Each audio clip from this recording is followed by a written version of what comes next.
Hi అండి, అందరూ ఎలా ఉన్నారు?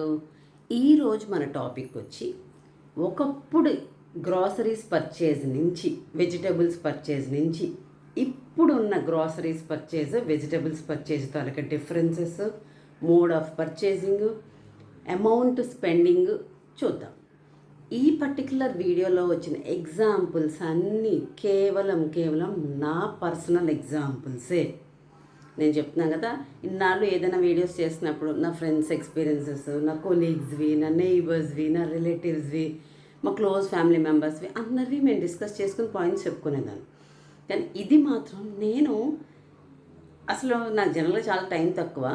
ఈ వీకెండ్ కొంచెం అంటే నిన్న కొంచెం ఫ్రీ ఉన్నాను, సాటర్డే కదా, సరే అసలు చూద్దాము మన మొబైల్లో ప్రతి నెల ఏంటేంటి ఖర్చులు అని చెప్పి చూసి ఒక పాత రోజులు ఇప్పుడు ఒకసారి అలా గుర్తు తెచ్చుకున్నప్పుడు అమ్మో ఇంత డిఫరెన్సా, నాన్న ఎంతమంది ఇలా ఉన్నారా, లేకపోతే ఒకవేళ గ్రహించకపోతే ఒకసారి చూస్తారు మీ బిల్స్ అని ఉద్దేశంలో ఈ వీడియో చేస్తున్నానండి.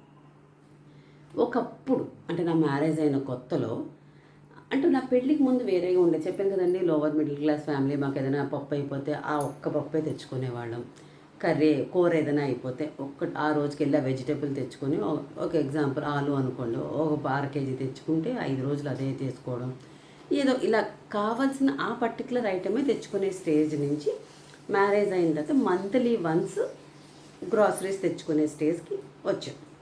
అసలు మంత్లీ వన్స్ గ్రాసరీస్ తెచ్చుకునేదంటే మనకి తెలుసు కదండి, ఇంటి దగ్గరలోనే పచారీ కొట్లు ఉంటాయి, కిరాణా షాపులు ఉంటాయి. వాళ్ళు ఏంటంటే, మేడం పర్వాలేదు నెలకు సరిపడా సరుకులు తీసేసుకోండి, మీకు వన్స్ సాలరీడ్ అండ్ లేకపోతే బిజినెసే కదండి, మీకు అయిపోగానే ఇద్దరు మంత్ కనంగానే ఓకే ఇది కూడా బాగానే ఉంది కదా, మనకి ఎప్పుడు కావాలంటే అప్పుడు ఒక నెలవారీ లిస్ట్ పంపించడం, అలాగే మధ్యలో ఏదైనా ఎమర్జెన్సీస్ వస్తే లిస్ట్ పంపించి తీసుకురండి అంటే వాళ్ళ ఇంటికి తీసుకొచ్చి ఇచ్చేసేయడం, ఇలాంటి ఫెసిలిటీస్ అన్నీ ఉండేవి కదా. ఎప్పటికీ ఉంటున్నాయి, బట్ ఇప్పుడు కొంచెం అప్గ్రేడ్ అయిపోయి వాటికి వెళ్ళట్లేదు కదా. సో ఒకప్పుడు ఇలా ఉంటే అప్పట్లో ఒక 20 ఏళ్ళ క్రితమో 15 ఏళ్ళ క్రితమో ఇవన్నీ ఏమయ్యేవి, మహా అయితే అప్పట్లో సరుకులు నెల సరిపడా వచ్చేటప్పుడు ఒక 5,000 మనం రాసే వస్తువులు బట్టి, అది కూర పప్పు ఉప్పు నుంచి అన్ని బిస్కెట్స్ చాక్లెట్స్, ఒకవేళ పిల్లలకి అన్నీ కావాల్సిన స్నాక్ ఐటమ్స్ అన్నీ కలిపి మంత్కి ఒక 5,000 అలాగ అయ్యేవి. అప్పట్లో అదే మనకి ఎక్కువ. కానీ సరేలే నెలకు ఒకసారి దాన్ని స్పెండ్ చేసేస్తే మన బడ్జెట్లో కదా, సరే ఆ 5,000 రాసేసి పచారీ కొట్టు 5,000 రాసేసుకునేవాళ్ళం. ఎవరైనా చుట్టాలు వచ్చి కొంచెం ఎక్కువైంది అనుకోండి, ఇంకో 500 1,000 మనం అలాగే ఎక్సెస్ అమౌంట్ ఉంచుతాం కదా ఫర్ ఎక్స్ట్రా ఎక్స్పెండిచర్స్ అని, అలా అడ్జస్ట్ అయిపోయినేవాళ్ళు. ఈ సగం అయిపోయిన తర్వాత నేను అదే ఫాలో అయ్యాను కొన్నాళ్ళు. ఈ సగం అయిపోయిన తర్వాత చాలా నాళ్ళ తర్వాత కొంచెం మనకి ఇప్పుడు టెక్నాలజీ మారుతున్నట్టే మనకున్నవన్నీ కూడా చుట్టుపక్కల అంతా మారుతుంటుంది కండి. ఈ పచారీ కొట్లు తగ్గి మార్ట్స్, పెద్ద పెద్ద marts, by one get one అని, ఏదో వర్కింగ్ అవరో రింగ్ అవరో బెల్ అవరో ఏవో ఉండేవి. ఆ గంట కొట్టంగానే ఆ 1 అవర్లో పర్చేస్ చేసేవన్నీ వెరీ లెస్ అమౌంట్ కానీ, పలానా అంటే జనవరి 26th, ఆగస్ట్ 15th, లేకపోతే నవంబర్ 14th ఇలాగేవో ఒక డే ఆఫర్ పెట్టి 10,000 సరుకులు కొంటే 20,000 సరుకులు కొంటే 10,000కే వస్తాయని, ఇలాంటి ఆఫర్స్ మనం చాలా ఎక్కువ చూసుంటాం కదంటే ఒకప్పుడు. అలాంటి ఆఫర్స్ ఆ మార్ట్స్లో మోజులో పడి పచారీ కొట్టు ప్రతి నెల లిస్ట్ రాయడం, పంపడం, వాడు తీసుకురావడం, ఇవన్నీ మనకెందుకు, మాల్కి వెళ్ళి మనకు నచ్చినవే మనం తెచ్చుకుందాము అని మొదలెట్టాం. మరొకసారి చెప్తున్నాను, ఈరోజు చెప్పే ఎగ్జాంపుల్స్ అన్నీ నా పర్సనల్ ఎగ్జాంపుల్సేనండి. పచారీ కొట్టు పాయే, వాడు పాపం ఎన్నిసార్లు ఫోన్ చేస్తాను, మేడం ఏం మేడం మాకు తీసుకురావట్లేదు, మీ ఇంటికి తీసుకొచ్చి ఇస్తున్నాం కదా అంటే, ఎందుకయ్యా నీ దగ్గర ఆఫర్సే ఉండటం లేదు, వాళ్ళు చాలా ఆఫర్స్ ఇస్తున్నారు అది ఇదని వెళ్ళిపోయేవాడు. పెద్ద బిగ్ షోరూమ్ మాల్స్లో వాటిలోకి వెళ్ళిపోయి కావాల్సినవి, అవసరం లేనివి, ఎప్పుడో అవసరం పడతాయనివి మనం ఎక్స్పైరీ డేట్లు చూడకుండా, అంటే నియర్ బై ఎక్స్పైరీ ఉన్నా కూడా పట్టించుకోకుండా ఇది కావాలి అది కావాలి, ఒక డ్రింక్ కొనుక్కొనే చోట 5 డ్రింకులు కొనేసి ఆఫర్ ఇచ్చాడని, ఒక చాక్లెట్ కొనే దగ్గర 10 చాక్లెట్లు కొనేసి, లేకపోతే 1 కిలో కందిపప్పు కొంటే ఏం ఆఫర్ లేదు 3 కిలోలు కందిపప్పు కొంటే ఇంత ఆఫర్ ఇస్తాడని, అది ఏమి క్వాలిటీ ఉందో చూడకుండా ఈ వెధవ ఆఫర్లు, ఏదో ఆ మాలు షోరూము అన్నీ చూసి మెస్పరైజ్ అయిపోయి అన్నీ కొనేయడం. మనకు ఒక డోర్ మ్యాట్ కావాల్సి వస్తే 6 డోర్ మ్యాట్లు కొంటే ఆఫర్ ఉందని అది కొనేయడం. ఇలాగా ఒకానొక పీరియడ్‌లో ఒక 2, 3 ఇయర్స్ పీరియడ్ పిచ్చెక్కిపోయి బడ్జెట్లు చూసుకున్న తర్వాత అదేంటి ఆ మధ్యలో మనం పచారీ కొట్టుకి ఇచ్చేటప్పుడు 5,000 అయ్యేది. ఈ మాల్స్‌కెళ్ళిపోయిన తర్వాత 7,000, 8,000 బిల్లు పెరిగిపోయేది. అయితే ఆ మాల్స్ మోజులో కొన్నాళ్ళు పడిన తర్వాత ఏముంది మాల్‌కెళ్ళితే మాత్రం ఎక్కువ అవ్వదా? మనకు అవసరమైంది కొనుక్కోమా? అసలు నిజంగా అవసరం కూడా లేదో తెలీదు అప్పట్లో మనకి. ఓ చాక్లెట్ ఏముంది? ఓ చాక్లెట్ బదులు చాక్లెట్ కొన్నాం. పిల్లలేనేంటి తల్లి తిందేంటి? ఇలా వాదించుకొని పచారీ కొట్లు ఆపేసి మాల్స్ మోజులో పడి బడ్జెట్‌ని 5,000 కాస్త 7,000-8,000 పెంచేశాను. నాలా మీలో చాలామంది అలా చేసే ఉంటారు కదండీ! ఇంకా కొంతమంది ఇప్పటికీ పచారీ కొట్లు ఉన్నారు. నేను వాళ్ళని ఏం అనటం లేదు. వెరీ స్ట్రిక్ట్‌గా ఉంటారు కొంతమంది based on for their groceries. వాళ్ళని నేను ఏం అనటం లేదు. నాలా మాత్రం కొంతమంది ఉంటారండి. అందరూ ఇలాగా రూల్డ్ బేసెస్ ఉన్నారు. నాలాగా సౌఖ్యం సరదాగా ఎంజాయ్ చేద్దాం. మాల్‌కెళ్ళి చూద్దాం. ఆ ఎన్వైర్న్మెంట్ ఎంజాయ్ చేద్దాం. ఆఫర్ వచ్చినప్పుడు తీసేసుకుందాం. ఇలా అనుకున్న వాళ్ళం. రూ.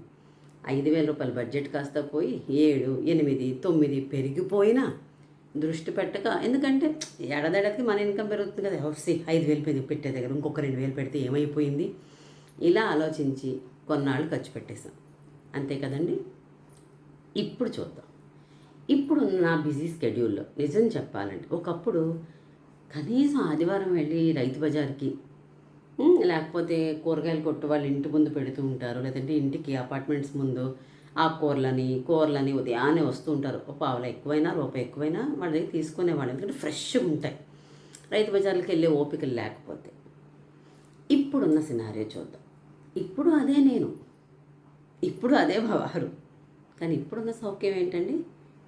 నేను అనుకున్నాను అచ్చచ్చచ్చా! పచారీ కొట్టు ఒక్కసారి నెలంతా పంపించి సరుకులు తెప్పించేసుకొని మిగిలిపోయి, పాడైపోయి అది ఆపేద్దామని ఈ మాల్స్‌కెళ్ళానని చెప్పాను కదా!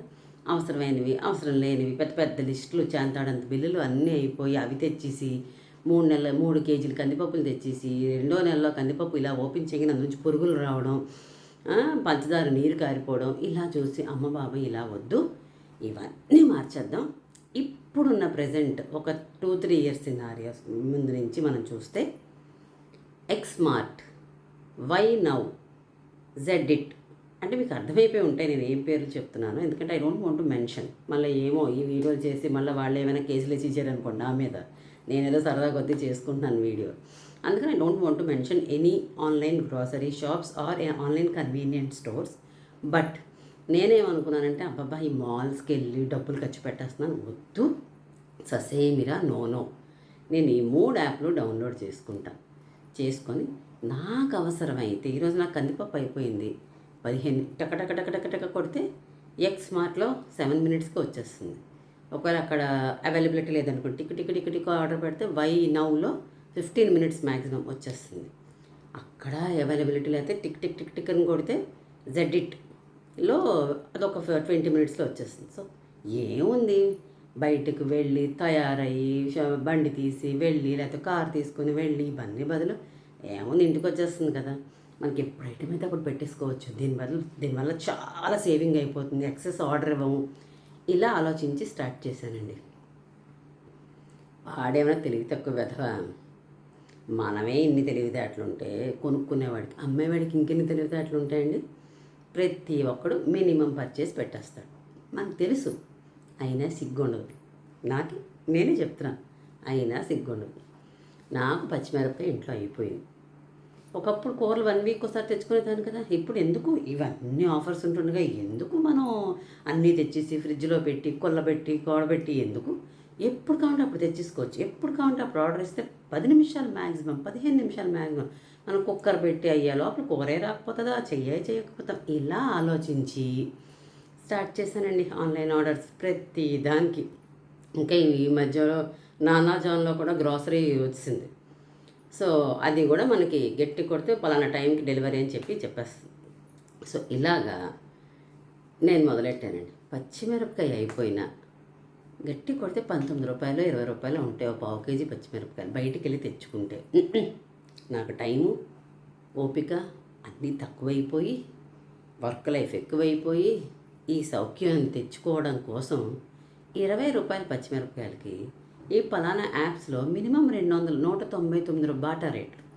రూ. 199 చేస్తే కానీ ఫ్రీ డెలివరీ ఉండదు. సో రూ. 20 పచ్చిమిరపకాయ కోసం నేను ఒక రూ. 150 డ్రింక్ ఆర్డర్ ఇస్తానండి. టక్ దానికి లేకపోతే ఒక రూ. 200 చాక్లెట్స్ ఆర్డర్ ఇస్తాను. లేదు రూ. 200 ఒక కందిపప్పు ఆర్డర్ ఇస్తాను. అమ్మయ్య ఈ ట్రిప్కి అయిపోయిందిలే అని చెప్పేసి అయిపోయింది. నెక్స్ట్ ఇమీడియట్ డే నేను వంట చేస్తూ ఉంటాను. నూనె అయిపోతుంది.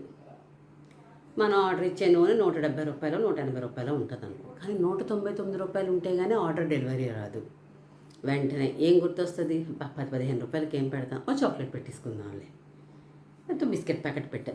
ఇలాగ ఆర్డర్ ఇచ్చేసినప్పుడు సుఖం పడి అమ్మయ్య టైంకి వచ్చింది టకటకటక వంట చేసేస్తాను. ఈ మధ్య నేను మరీ మోడర్న్ అయిపోయానండి. ఎవరైనా మా ఇంటికి చుట్టాలు వస్తున్నారు అనగా ఫోన్ చేస్తారు కదా, పలానా 5 నిమిషాల్లో వస్తాం, 15 గంటలో వస్తామని. బొట్టు పెట్టడానికి ఇంట్లో అట్టిపళ్ళు కానీ ఏమీ లేవంటే బొట్టు పెట్టి పండిస్తాం కదా, అవి లేకపోతే అది కూడా టక్ ఈ నవ్వుల్లోని మాటల్లోని ఇట్లలోని డాడీ జానుల్లోని వెంటనే పెడితే వాడు ఒక 10-15 మినిట్స్లో ఆర్డర్ తీసుకొచ్చి ఇచ్చేస్తాడు.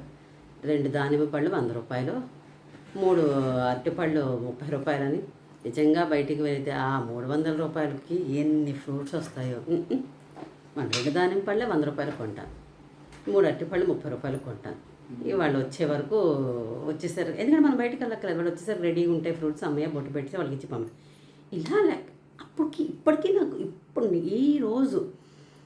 ఈరోజు కొంచెం ఫ్రీ వర్క్ వస్తే సరే ఎప్పుడో ఆర్డర్లు ఇస్తున్నాం కదా, సరే బిల్స్ చూద్దాం ఈ నెల. ఎప్పుడు బుద్ధి పుట్టలేదండి. అయిపోతుంది, మన డే అయిపోతుంది, మన రోజు అయిపోతుంది, మనకి ఈ వారంకి అయిపోయింది, ఈ 15 రోజులకి ఇలా ఆలోచించిన తప్పితే కంపారిజన్ చేద్దామని నిన్న మొన్న కూర్చొని ఈ మంత్లో పెట్టిన ఈ 199 రూపాయల బిల్లులు, అయితే నాకు ఏదైనా క్రేవింగ్స్ ఉంటే చాక్లెట్స్ కానీ ఐస్ క్రీమ్స్ కానీ ఈ క్రేవింగ్స్ ఈ బిల్స్ అన్నీ ఓపెన్ చేసి చూస్తే 12,000కు పై ఉన్నాయండి ఎవ్రీ మంత్. ఆలోచించండి, ఎక్కడ 5,000 రూపాయల పచారీ కొట్టు, ఎక్కడ ఈ మాల్స్లో ఉన్న 7-8,000 9,000, ఇప్పుడు ఈ సౌఖ్యం అన్నీ చూసుకొని 12-13,000 అండి. ఈరోజు నాకు తలుచుకుంటూ ఉంటే మన ఒళ్ళు కదపకుండా నేనే ఎగ్జాంపుల్, ఎవరిని నేను అసలు తప్పు పట్టను.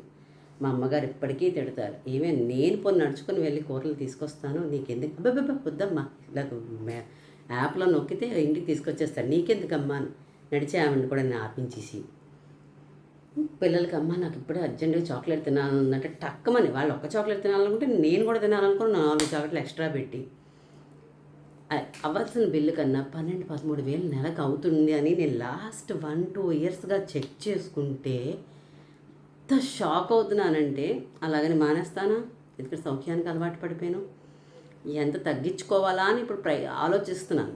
అట్లీస్ట్ శనాదివారాల్లో ఇలా చెక్కింగులు చేసి అరగంట వెళ్ళి కూరలు తెచ్చుకున్నా, ఇలా చెక్కింగులు చేసి వీడియోలు కొన్ని రోజులు 2-3 చేసే బదులు ఒక వీడియో చేసి అరగంట పావుగంట వెళ్ళి ఒక కూరలు తెచ్చుకోవాలి, లేకపోతే ఒక సరుకులు తెచ్చుకొని ఇలా చేస్తే ఈ కష్టానికి కనీసం ఆ డబ్బులైనా మిగులుతాయని అనిపిస్తుందండి నాకు. నాలాగా ఈ పచారీ కొట్లు వదిలేసి మాల్స్ వదిలేసి ఇప్పుడున్న ఈ యాప్స్ ఈ ఈజీ లైఫ్కి అలవాటు పడి తెలియకుండానే ఎన్ని డబ్బులు ఖర్చు పెడుతున్నారో నాలా ఎవరైనా ఉంటే, లేని వాళ్ళు ఉంటే చాలా గ్రేట్ అండి. వాళ్ళు నేను ఏమి ఒక్క మాట కూడా అన్నాను, they are very good, well organised people, well planned people. కానీ నాలా కొంతమంది ఉంటారండి, నేను చెప్తున్నాను కదా, నాలా కొంతమంది ఉంటాయి. ఇప్పుడు నేను ఒక స్పెసిమెన్ అన్నప్పుడు నాలాగే ఇంకొన్ని స్పెసిమెన్స్ ఉంటాయి కదండి. ఇలా ఉండి నాకు కనెక్ట్ అయ్యి, నిజమే మేము కూడా ఇలాగే చేస్తున్నాం, నాగండి మేము కూడా చూస్తాం మా లిస్ట్ని, మా ఖర్చుని చూసి మేము తగ్గించుకోవడానికి ట్రై చేస్తామని అని ఎవరికైనా అనిపించి ఇలాంటివి ఇప్పటికీ మన అలాగే ఫాలో అవుతాయి. పెద్ద పెద్ద సిటీస్లో ఉండి అసలు అవ్వకపోతే ఓకే, వెల్ అండ్ గుడ్ అండి. ఇప్పుడు వైజాగ్ ఉన్న సిటీ నాది వైజాగ్లో అన్నీ దొరుకుతాయండి, వెళ్ళాలి తప్పితే అన్నీ దగ్గరగా దొరుకుతాయి. కానీ సౌఖ్యానికి అలవాటు పడిపోయి ఈజీనెస్ ఒక్క ఆర్డర్ పెడితే వచ్చేస్తుందిలే అని ఆ ఈజీనెస్ని చూస్తున్నాను. కానీ దానికి ఎంత ఖర్చు పెడుతున్నానా అని ఈరోజు రియలైజ్ అయినప్పుడు, అమ్మ బాబో ఎంత తగలబెడుతున్నానా, ఇవన్నీ ఉంచుకుంటే 1/4 కేజీ బంగారం ఉండేదేమో అన్న ఫీలింగ్ ఉంటుంది. పోనీ బంగారం వరకు అక్కర్లేదు, కనీసం మంచి డబ్బులైనా దాచుకుందునేమో అని అనిపిస్తుంది. అలాగే మీరు కూడా ఎవరైనా ఇలాగ అయ్యి ఇంత డబ్బులు ఖర్చు పెట్టుకొని ఇలా చూసి ఇలాంటి సౌఖ్యాలకి సుఖాలకి అలవాటు పడిపోయి డబ్బుని ఖాతరు చేయకుండా చూస్తున్న వాళ్ళు ఎవరైనా ఉండి, నిజమే మీరు చెప్తున్నవన్నీ నిజమే కదా, ఎలా ఉండేవాళ్ళం ఎలా మారిపోయామని అనిపిస్తే please do like, share and subscribe to ultimate Usha.